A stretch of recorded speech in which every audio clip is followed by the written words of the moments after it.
तो आज मैं इस वीडियो में बात करने वाला हूं दिल्ली एआईएमआईएम पार्टी को लेकर के। दिल्ली के भीतर से पार्टी को लेकर के एक बड़ी खबर निकल कर आ रही है।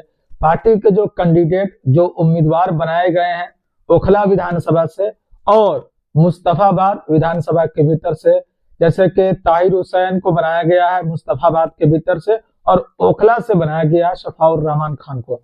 तो ये दो जो कैंडिडेट है ऑल इंडिया मजलिस इत्तेहादुल मुस्लिमीन के, ये दोनों कैंडिडेट दिल्ली दंगों के आरोपी बनाए गए हैं और उस आरोप के तहत फिलहाल अभी जेल के भीतर बंद है।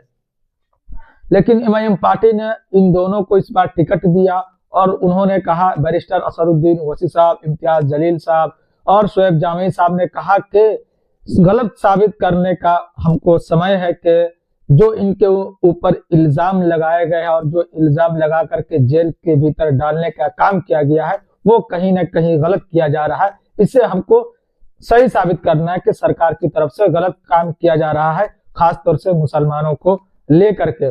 और दूसरी खबर यह है कि ये दोनों उम्मीदवार को कोर्ट की तरफ से इनको पैरोल दी गई है, सिर्फ इसके लिए कि ये अपने नामांकन की जो प्रक्रिया है उसको पूरा कर सके। जो नॉमिनेशन फाइल किया जाता है, हर प्रत्याशी अपने तरफ से नॉमिनेशन फाइल करते हैं, नामांकन दाखिल करते हैं चुनाव लड़ने के लिए। तो इनको भी पार्टी की तरफ से ऑफिशियल उम्मीदवार बनाया गया है। ताहिर हुसैन साहब को पैरोल मिली है, मुस्तफाबाद विधानसभा दिल्ली से चुनाव लड़ेंगे, तो वो अपनी प्रक्रिया यानी नामांकन प्रक्रिया जो होती है उसको पूरा करने के लिए, अपनी नामांकन को दाखिल करने के लिए वो जाएंगे और वो पुलिस की कस्टडी में रहेंगे, यानी कि पुलिस के निगरानी में रहेंगे। और जहां जहां उनको जरूरत होगी नॉमिनेशन फाइल करने के लिए, जहां जहां जाने की जरूरत होगी वो नॉमिनेशन फाइल करेंगे। तो कोर्ट की तरफ से एक बड़ी राहत दी गई है कि ये चुनाव लड़ सकते हैं। मतलब कि अगर इनको नॉमिनेशन फाइल करने का कोर्ट की तरफ से पैरोल दे दिया गया, मतलब कि ये चुनाव लड़ सकते हैं और अपना जो नामांकन है वो दाखिल करेंगे। दूसरी तरफ अगर आप बात करते हैं ओखला विधानसभा से शफाउर रहमान खान, वो भी जेल के भीतर बंद है और इनको भी लेकर के कोर्ट की तरफ से पैरोल दी गई है कि पुलिस की कस्टडी में आप रहेंगे, यानी कि शफाउर रहमान खान पुलिस की कस्टडी में रहेंगे और अपना नॉमिनेशन फाइल करेंगे। जहां जहां भी इनको जाने की जरूरत होगी वहां वहां पुलिस की निगरानी में ये रहेंगे और अपना नामांकन को दाखिल करेंगे। तो ये साबित हो गया कि दो जो उम्मीदवार है एमआईएम पार्टी की तरफ से दिया गया है मुस्तफाबाद विधानसभा के भीतर से और ओखला विधानसभा के भीतर से, ये दो विधायक जो है, जो विधायक के प्रत्याशी है, उम्मीदवार है विधानसभा दिल्ली को लेकर के एमआईएम पार्टी की तरफ से बनाए गए हैं। ये अब चुनाव लड़ेंगे। पहले ये डर था, लोगों को डर लग रहा था क्या कोर्ट की तरफ से इनको अनुमति मिलेगी, जमानत मिलेगी, पैरोल मिलेगी या नहीं मिलेगी। चुनाव लड़ने के लिए सबसे पहली बात होती है कि आप अपना नॉमिनेशन फाइल करें, तो वो फाइल करने दिया जाएगा या नहीं दिया जाएगा कोर्ट की तरफ से। तो ये सारी बातें अब खत्म हो चुकी है। अब ये अपना नॉमिनेशन फाइल करेंगे और चुनाव लड़ेंगे। मुस्तफाबाद से भी पार्टी चुनाव लड़ेगी मजबूती के साथ और ओखला विधानसभा से भी पार्टी मजबूती के साथ चुनाव लड़ेगी।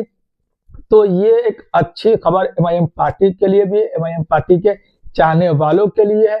मुस्तफाबाद की आवाम जो है उनके लिए भी अच्छी खबर है, ओखला की आवाम है उनके लिए भी अच्छी खबर है, क्योंकि ये दोनों ऐसे लोग हैं जिनको वहां की आवाम, वहां की जनता बहुत प्यार करते हैं और लोगों ने ही बढ़ चढ़कर हिस्सा लिया इनको चुनाव लड़ाने के लिए। बैरिस्टर असदुद्दीन ओवैसी साहब से बात की, शोएब जामी साहब से बात करने का काम किया, उसके बाद से शोएब जामी साहब ने इन दोनों को अपनी पार्टी की तरफ से ऑफिशियल उम्मीदवार बनाए। तो ये दिल्ली विधानसभा के भीतर से ऑल इंडिया मजलिस इत्तेहादुल मुस्लिमीन को लेकर के, उनके प्रत्याशी को लेकर के खबर ये ताजा निकल कर आई है कि दो उम्मीदवार अभी ऑफिशियल अनाउंस किए गए हैं। और ये दो ऑफिशियल इसलिए अनाउंस किया गया क्योंकि इन दोनों को लेकर के बड़ी चर्चा चल रही थी कि इनको चुनाव लड़ाया जाएगा या नहीं जाएगा, या फिर अगर पार्टी इसको उम्मीदवार भी बना देती है तो क्या इनको कोर्ट की तरफ से कोई राहत मिलेगी या नहीं मिलेगी कि ये अपनी नामांकन को दाखिल कर सके। कोर्ट की तरफ से क्या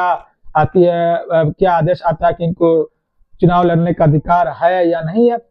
बहुत सारी बातों को लेकर चर्चा चल रही थी। अब सारी बातों को दरकिनार करते हुए साफ हो चुका है कि अब ये दोनों प्रत्याशी अपने अपने विधानसभा से चुनाव लड़ेंगे और मजबूती के साथ चुनाव लड़ेंगे, और ये अपनी नॉमिनेशन फाइल जिस दिन करेंगे उस दिन क्या खबर निकल कर आती है, क्या अपडेट निकल कर आती है, वो फिर से मैं अब तक किसी और वीडियो के माध्यम से दिल्ली विधानसभा चुनाव को लेकर के रखने का जरूर कोशिश करूंगा।